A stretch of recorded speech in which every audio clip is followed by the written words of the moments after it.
নজর রাখবো শিলিগুড়ির খবরের দিকে। ফের শিলিগুড়ি জাতীয় সড়কে ধস, অবরুদ্ধ জাতীয় সড়ক, ট্রেন আটকে যান চলাচল। বিকল্প পথ হিসেবে লাভা গরুবাথান হয়ে যাতায়াত, অর্থাৎ NH10 আবার অবরুদ্ধ NH10 এবং ফের শিলিগুড়ি জাতীয় সড়কে ধস। ছবিটা দেখাচ্ছে এই মুহূর্তে, যান চলাচল আটকে রয়েছে।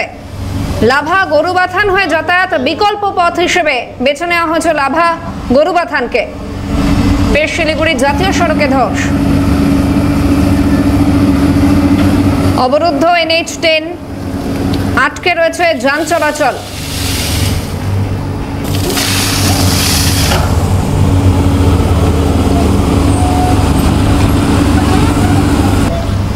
টেলিফোন লাইনে রয়েছেন প্রতিনিধি পার্থপ্রতিম দাস। পার্থপ্রতিম, যেমনটা জানা যাচ্ছে যে NH10 একেবারে অবরুদ্ধ পরিস্থিতিতে রয়েছে, এই মুহূর্তে কি আপডেট?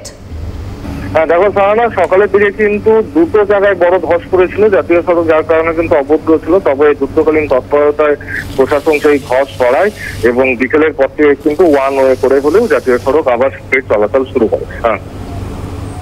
ধন্যবাদ পার্থপ্রতিম।